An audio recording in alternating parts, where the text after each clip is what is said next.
इयत्ता 7वी, विषय मराठी, पाठ 11वा, बालीबेट. या पाठाचे लेखक आहेत पु ल देशपांडे. यांचं पूर्ण नाव आहे पुरुषोत्तम लक्ष्मण देशपांडे. 1919 ते 2000 हे प्रसिद्ध विनोदी लेखक व नाटककार होते. नसती उठाठेव, बटाट्याची चाळ, गोळा बेरीज, असामी, फसवणूक इत्यादी विनोदी पुस्तके त्यांनी लिहिलेली आहेत. अंमलदार, भाग्यवान, तुझे आहे तुझपाशी, सुंदर मी होणार, ती फुलराणी इत्यादी नाटकेही त्यांनी लिहिलेली आहेत. व्यक्ती आणि वल्ली हे त्यांचे व्यक्तिचित्रण, तर अपूर्वाई आणि पूर्वरंग ही त्यांनी लिहिलेली प्रवासवर्णने प्रसिद्ध आहे. हा जो पाठ आहे तो इंडोनेशिया या परदेशातील बाली बेटाचं व त्या ठिकाणी जी निसर्गसृष्टी आहे या निसर्गसृष्टीचं मनोहारी वर्णन पु ल देशपांडे यांनी या पाठामध्ये केलेलं आहे. मुलांनो, या पाठातून आपल्याला कोणती शिकवण किंवा कोणता संदेश मिळतो तर परदेशातील संस्कृतीचा परिचय व्हावा व वसुधैव कुटुंबकम ही भावना जोपासता यावी हा उद्देश या पाठामागे आहे. त्याचप्रमाणे विश्वबंधुत्व हे मूल्यसुद्धा या पाठामध्ये जोपासलेले आहे. आता आपण पाठ समजून घेऊया. इंडोनेशिया हा एक परदेश आहे.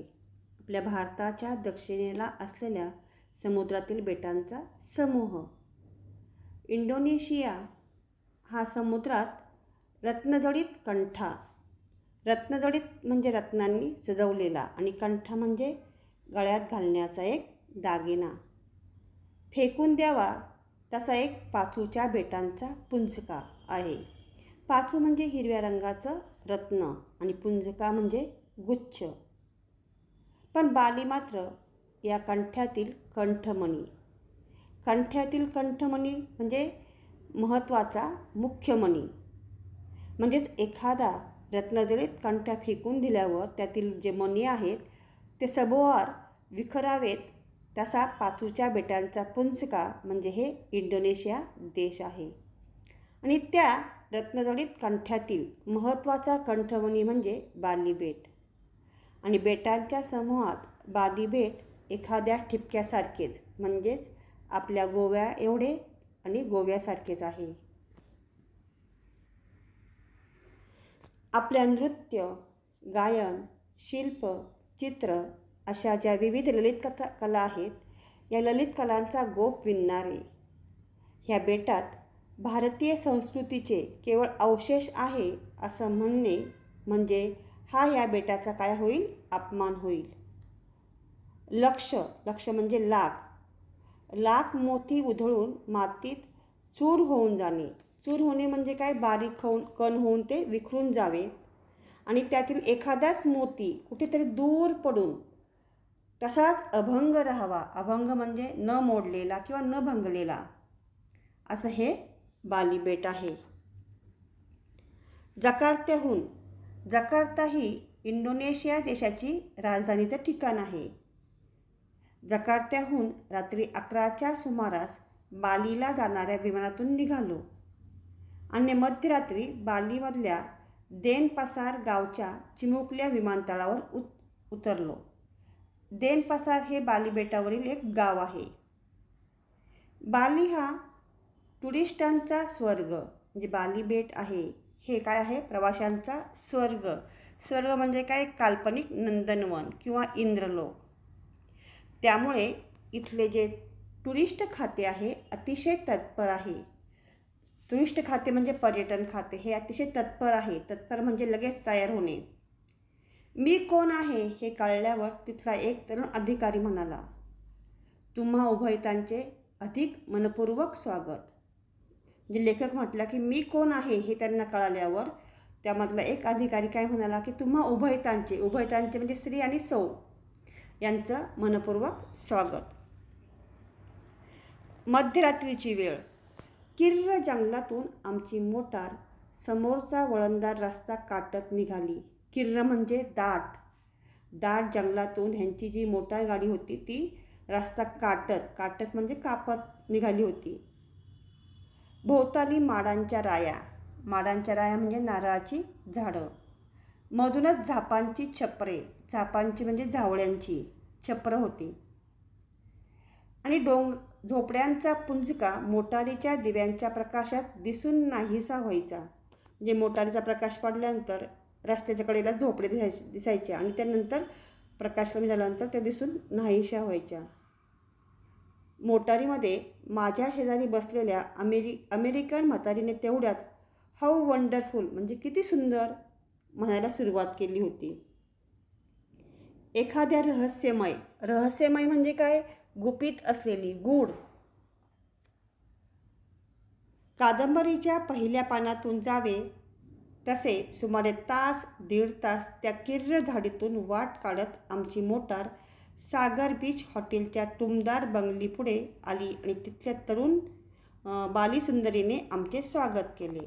आणि दीड तासचा रस्ता आणि जंगलातून रस्ता काढत यांची मोटार सागर बीच हॉटेलच्या त्या टुमदार बंगलीपुढे येऊन थांबली. आणि थांबल्याबरोबरच त्या ठिकाणी म्हणजे बाली बेटावरील त्या सुंदर तरुणीने त्यांचं स्वागत केलं. रात्रीचा 1:30-2चा सुमार असेल, पण ती तरुणी आणि स्वागत विभागातले ते चपल म्हणजे उत्साही, चेहऱ्यावर जागरणाची यत्किंचितही ताण न दाखवता स्वागत करत होते. म्हणजे हे रात्री 1:30-2ला पोहोचले तरीही त्या ठिकाणची जी मुलगी होती स्वागत करणारी किंवा त्या ठिकाणची जी तरुण मुलं होती ते खूप उत्साही होते. त्यांच्या चेहऱ्यावर जागरणाचा थोडाही ताण जाणवत नव्हता. या बेटात घड्याळ नावाची गोष्ट नाही हे लगेच लक्षात आले. म्हणजे त्यांच्याकडं पाहून लेखकाला वाटलं की ह्या बाली बेटावर घड्याळ नावाची गोष्ट नाही. त्यांनी आम्हा प्रवाशांच्या नेमलेल्या खोल्या दाखवून दिल्या आणि 5च मिनिटात बाली बेटाने आमचे घोरणे ऐकायला सुरुवात केली. पहाटे लवकर जाग आली. बाहेरच्या ओटीवर येऊन पाहतो तर दारात समुद्र. ओटीवर म्हणजे अंगणामध्ये. म्हणजे पहाटे लवकर जाग आल्यामुळं लेखक बाहेर अंगणामध्ये आला आणि अंगणात आल्यावर त्यांनी पाहिलं की समोरच समुद्र आहे. त्या अंधुक म्हणजे अस्पष्ट प्रकाशामध्ये कोळ्यांच्या चिमुकल्या होड्या मासेमारीला निघाल्या होत्या. आणि ओटीपुढच्या ज्या अंगण आहे त्या अंगणामध्ये लेखकाने फिरायला सुरुवात केली. फक्त देवळातला पहाटेचा चौघडा वाजत नव्हता. एरवी थेट गोवे. मी जनाची किंवा मनाची पर्वा न करता, जनाची म्हणजे लोकांची किंवा स्वतःच्या मनाची पर्वा न करणे म्हणजे काळजी न करणे किंवा तमा न बाळगणे, मुक्त आवाजात गायला सुरुवात केली. प्रिये पहा रात्रीचा समय सरुनी येत उशक्का लहा. हे जे गाण्याची ओळ आहे ही संगीत सौभद्र ह्या जुन्या नाटकातील श्रीकृष्णाच्या तोंडचं एक पद आहे किंवा पद्यरचना आहे. आणि अण्णा किर्लोस्करांनी गुर्ल होसूरच्या आसपास असलीच एखादी पहाट फुटताना पाहूनच हे गाणं लिहिलेलं असावं. आता अण्णा किर्लोस्कर कोण आहेत तर ते सुप्रसिद्ध मराठी संगीत आणि नाटककार आहे. आणि गुर्ल होसूर हे महाराष्ट्र व कर्नाटक राज्याच्या सीमेवर वसलेलं सांगली जिल्ह्यातील एक गाव आहे. म्हणजेच किर्लोस्करांची कर्मभूमी आहे ते. एखाद्या रम्य नाटकाची नांदी सुरू व्हावी तशी ही पहाट होती. नांदी म्हणजे काय तर पूर्वीच्या संगीत नाटकाच्या सुरुवातीला नटेश्वराची आळवणी करण्याचं पद त्याला नांदी असं म्हणत होते. पहाटेला स्वप्नांची परिसमाप्ती होते असं म्हणतात. म्हणजे पहाटेला स्वप्न पडल्यानंतर किंवा संपतं असं. पण बाली बेटातल्या त्या पहाटेने एका स्वप्नाची नांदी सुरू केली आणि चांगला आठवडाभर मी त्या बालीतल्या स्वप्नसृष्टीत वावरत होतो. आणि असा सुंदर प्रदेश आणि इतकी अश्राप माणसे पुन्हा कधीही पाहायला मिळणार. अश्राप म्हणजे भोळी बाबडी, श्रद्धाळू. कारण बाली प्रदेशातील जी माणसं होती किंवा जे लोक होते ते खूप भोळी बाबडी आणि श्रद्धाळू होते. इंडोनेशियावर डचांनी राज्य केले. डच हॉलंड देशातील रहिवासी आहेत. पण बालीला मात्र कोणीही बदलू शकलं नाही.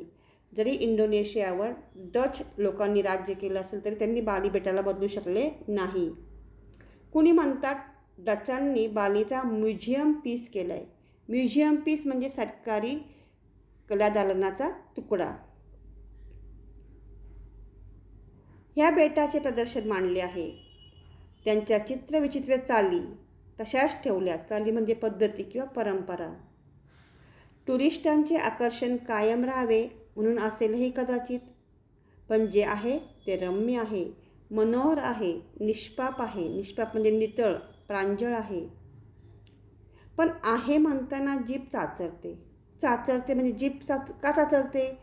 खरं बोलताना सुद्धा ते अडखळतात. कारण सुधारलेल्या दुनियेकडून येणारं जे वारं आहे ते बाली बेटावरून वाहू लागलेलं आहे. डोक्यावर विमाने घरघरायला लागलेली आहे. वारे वाहू लागणे म्हणजे आगमन होणे. म्हणजे सुधारलेल्या दुनियेकडून बाली बेटावर सुद्धा आता लोक सुधारू लागलेली आहेत. कारण डोक्यावर आता विमानं घरघरायला लागलेली आहेत आणि रेडिओने त्यांना उरल्या जगाशी जखडलेलं आहे. एखादा तंबूतला सिनेमाही फिरत असेल. तंबूतला सिनेमा म्हणजे मुलांनो, जुन्या काळामध्ये अगोदर जेव्हा सिनेमागृहे नव्हती त्यावेळेस गावोगाव तंबूमध्ये सिनेमे असायचे आणि त्या ठिकाणी लोक सिनेमे पाहायला जायचे. शिवाय वर्तमानपत्रेही आहेत. म्हणजे बाहेरच्या लोकांशी संबंध जोडण्यासाठी काय आहेत? वर्तमानपत्रेसुद्धा आहेत. हॉटेलातल्या त्या बगीच्यातून मी आणि माझी पत्नी नाटकातल्या बगीच्याच्या प्रवेशातून हिंडल्यासारखे हिंडत होतो. म्हणजे नाटकामध्ये जसे पुरुष आणि स्त्री बगीच्यामधून हिंडतात त्याप्रमाणे हे दोघं हिंडत होते. समुद्रकिनाऱ्याच्या इतक्या जवळ आणि इतक्या गर्द बगीचा क्वचित पाहायला मिळतो. गर्द म्हणजे दाट बगीचा. माडा पोफळींच्या राया. माडा पोफळींच्या म्हणजे नारळाच्या आणि सुपारीच्या झाडांचा समूह. पण माड आणि पोफळींखेरीज इतर इतकी झाडे होती की काही वेळाने आम्ही त्या झाडांकडे पाहत नसून ती झाडेच ही कोण मंडळी आली आहेत म्हणून आमच्याकडे पाहतायत की काय असे मला वाटायला लागले. कारण नारळाच्या सुपारीच्या झाडांशिवाय इतर अनेकही खूप झाडे होती आणि झाडांची संख्या इतकी होती की झाडे लेखकाकडे पाहतात की लेखक झाडांकडे पाहतो हेच कळण्याचं झालेलं होतं.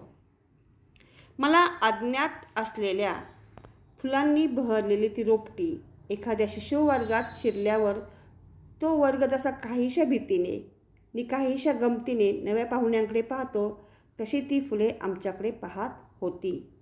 शिशुवर्ग म्हणजे पूर्व प्राथमिक वर्ग आणि अज्ञात म्हणजे माहीत नसलेले, अपरिचित, अनोळखी. म्हणजे त्या बागेमधील जी फुलं होती अज्ञात आणि त्यांना ती आमच्याकडे अशा दृष्टीने पाहत होती की आम्ही अनोळखी आहोत, अपरिचित आहोत. आम्ही पुढे सरकल्यावर त्यांनी एकमेकांकडे मिश्किलपणाने डोळेही मिचकावले असतील. पु ल देशपांडे हे प्रसिद्ध लेखक होते त्यामुळं त्यांची जी शब्दरचना आहे किंवा निसर्गाकडे पाहून त्यांना जी वाक्य सुचतात ती त्यांनी लिहिलेली आहेत. म्हणजे ते काय म्हटले, आम्ही पुढे गेल्यानंतर ती फुलं एकमेकांकडे पाहून मिश्किलपणाने डोळेही त्यांनी मिचकावलेले असतील. ती फुलबाग त्या भल्या पहाटे अगदी टवटवीत जागी होती. वेलींचेही अंगधुणे झाले होते.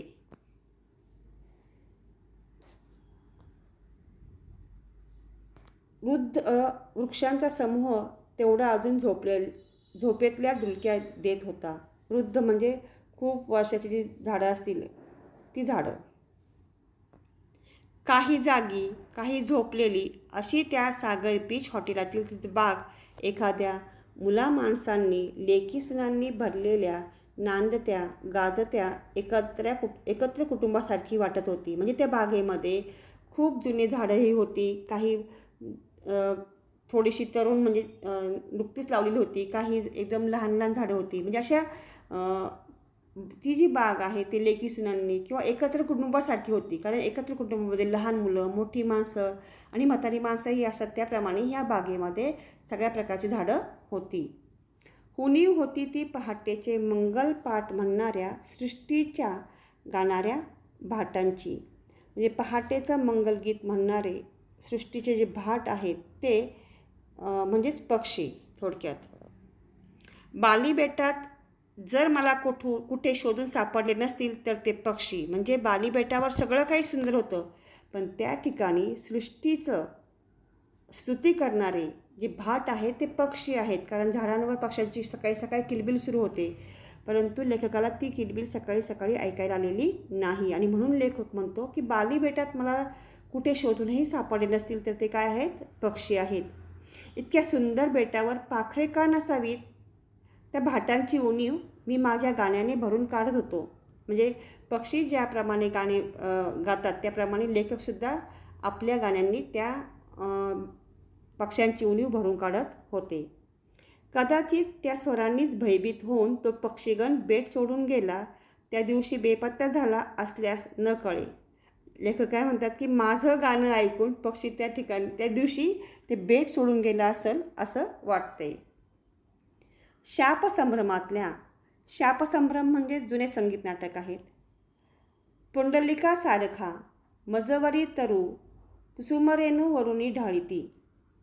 मजवरी तरुण कुसुमरेणू वरुणी ढाळीती म्हणजे काय? शापसंभ्रम ह्या नाटकातील नायकाच्या तोंडामध्ये असलेलं हे जे पद आहे ते. म्हणत म्हणत माझ्या सहधर्मचारिणी समवेत. सहधर्मचारिणी म्हणजे पत्नी, लेखकाची पत्नी. लेखक अशा प्रकारे हे जे मजवरी तरू कुसुमरेणू वरुणी ढाळीती हे ओळ पुटपुटत ते आपल्या पत्नीबरोबर त्या बागेतून हिंडले आणि बाली बेटावरच्या त्या पहाट वाऱ्याने आम्हाला पुरते झपाटले होते. पहाटेचे एक सुंदर स्वप्न दोघांनाही एकदम पडलेले होते. आणि अशा प्रकारे सुंदर असं बाली बेटाचं वर्णन लेखकाने आपल्या विनोदी वृत्तीने पण केलेलं आहे.